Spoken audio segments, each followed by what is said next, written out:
Intelligence officer told the Washington Post that he looked further and spotted a close-up image Hegseth posted of his bicep months earlier that clearly shows the words Deus Vult.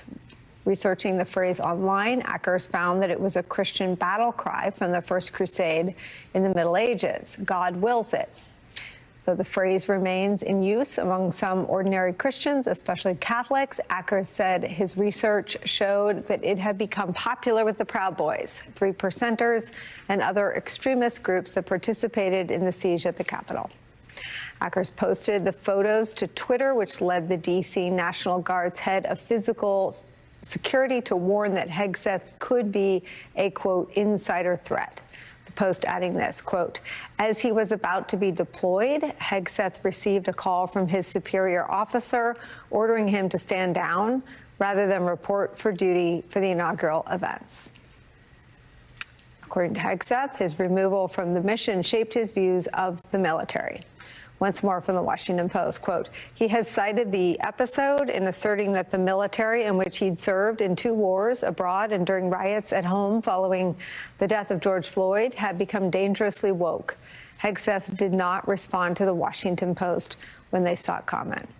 Donald Trump's nominee to lead the Department of Defense, bogged down by his past statements and record, is where we begin today with some of our favorite reporters and friends. With me at the table, host of the Independent Americans podcast and founder of Iraq and Afghanistan Veterans of America, Paul Rieckhoff, is back. Also joining us, Politico national correspondent and MSNBC contributor Betsy Woodruff Swan is back, and former Democratic Senator, MSNBC political analyst Claire McCaskill is here. Betsy, let me start with you on the body of reporting shaping up. I think that what people who watch him might have seen was sort of a, maybe if they have an affinity for the affable anti-woke genre. This reporting seems to at least deepen that caricature in that he's someone who was cast out of service on the day of Joe Biden's inauguration because of a belief that he could be an insider threat. Take me inside that thread of reporting. Yeah, what's important to know here, of course, is that the concerns regarding Hegseth came from his fellow soldiers. It came from the unit that he was part of, the National Guard organization. Senior enough people above him in the chain of command believed that this tattoo that he had, again, regardless of the reasons that he got it, they were convinced that it was a symbol he could pose a threat going into the presidential inauguration. What's also important to remember here is that none of this is going to have any impact whatsoever on Trump's support for his nominee. Anything that people argue related to Hegseth, the accusations he's facing, the news that's coming forward that without a doubt is raising concerns more broadly about the way that he would lead the Defense Department, none of that is going to shape Trump's view because it very much points to the fact that Hegseth embodies Trump himself and the goals that Trump would have for the military. The fact that Hegseth has been accused of sexual assault, that's not going to slow down Trump. He himself, of course, faces those same accusations. The fact that Hegseth is accused of playing footsie with extremism, of supporting extremist rhetoric, either deliberately or inadvertently, that won't slow down Trump whatsoever either. And this story involving Trump and Hegseth is a microcosm of the broader shift that we're seeing going into this second Trump term in comparison to his first time in office. At this point in time, late 2016, early 2017, Trump was building out a cabinet that included some people from the national security establishment who were very, very much seen as normal, typical, respectable. We're talking about people like Jim Mattis, John Kelly, and shortly after Trump was inaugurated, also H.R. McMaster, who, of course, replaced his first national security advisor, Michael Flynn, who was removed in part because of very troubling connections that he had, troubling activity he was engaged in. Now it is so different. Right from the jump, Trump is filling his cabinet with people who very much channel his instincts, channel his political goals, channel his policy goals, and after his inauguration will be ready to hit the ground running, doing whatever Trump wants to see done on the part of these departments and agencies to advance his goals. And of course, if Hegseth is confirmed, the number one thing to watch for is how he instructs the Defense Department to cooperate with Trump's promise of mass deportations. When Trump is looking at DOD, that's one of the first things he's going to be talking about, how he can use the Defense Department on U.S. soil to help augment law enforcement activity. And of course, Trump sees Hegseth as a key person in that plan. I have no doubt that this probably raises his stock in Trump's view, but that's not the issue. I mean, the military can't function if it turns on itself. And I wonder what the placement of someone like Hegseth atop DOD does to the military. It crushes morale. It creates consternation. It impacts recruiting and retention. But that's in part what they want to do. I mean, why? Pete Hegseth is a culture warrior. We've talked about this before. He's a very effective culture warrior. And Trump is sending him to the Pentagon to wage culture war on the Pentagon. And he said that wokeism is the problem. Wokeism is not the problem in the military, but military sexual assault is, and extremism is, and even if he has no associations, even if he's innocent, this looks terrible, and it should be disqualifying. He's being nominated for a position that used to be occupied by Republicans like Bob Gates and Dick Cheney and Chuck Hagel. Can you imagine if Chuck Hagel had these tattoos and was accused of these things? He would be disqualified. So I think we're coming into a guardrail moment where moderate Republicans like Mitt Romney and Susan Collins and others are going to have to decide, is this acceptable? Is this an acceptable level of risk to impose on 2.7 million people who work at the Pentagon and inside the Defense Department? I mean, I guess my question, I want to press you on the sexual assault allegations. I mean, you've got in the reporting in the Post and the New York Times, you've got a confirmed police report from the Monterey Police. You've got a confirmed rape kit result. You've got a letter sent to the transition team, and it's clear that the Trump, let's just keep this in MAGA world. It's clear that the Trump transition team felt blindsided by this. What is the implication for the military and for the military's ability to root out and protect men and women in the military from sexual assault if the person atop the department is an accused assaulter? Well, this is the cascading effect of the command climate that Trump himself has created.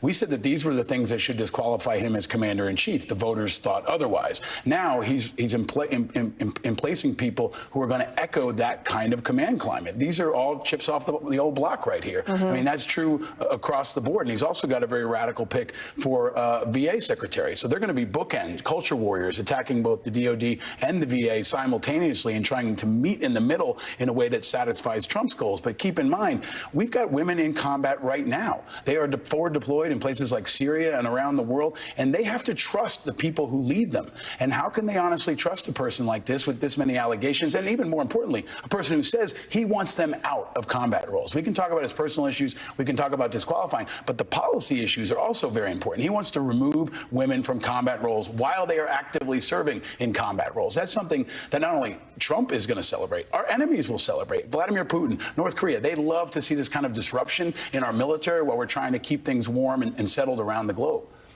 Let me show you some of his, again, public broadcasts on January 7th, Claire.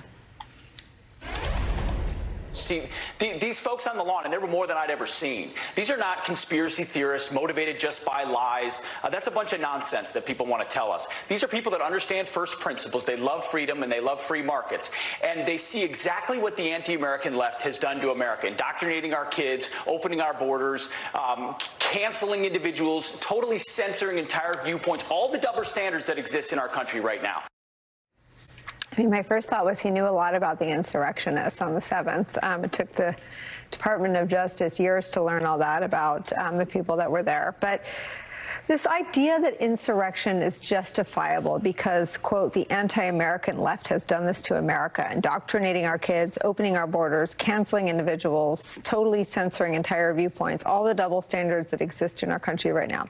Again, I understand what Betsy's saying, whether that makes him you know, maybe better than the actual sons in Trump's view. But how does that impact the United States military?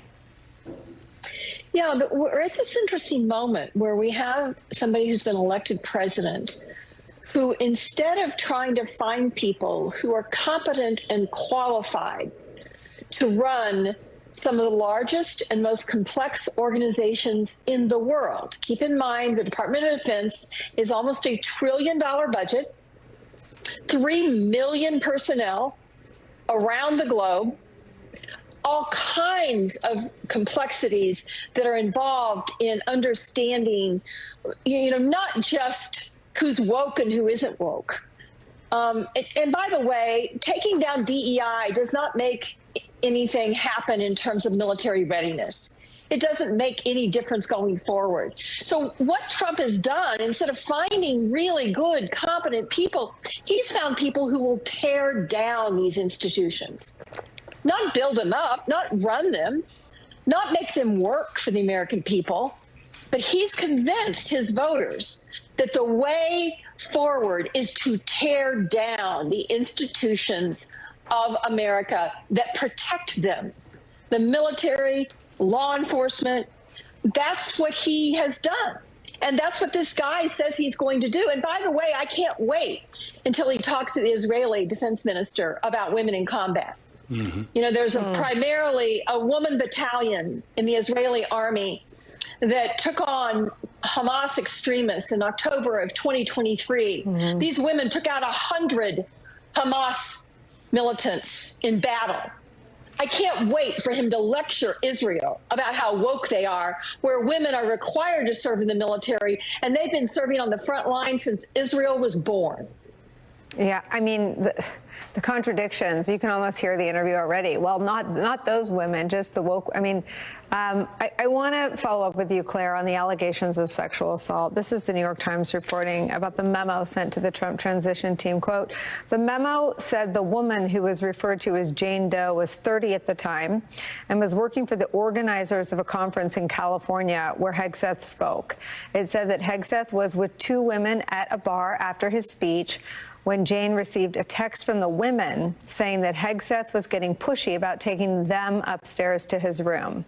Jane went over to try to mitigate the situation, the memo said.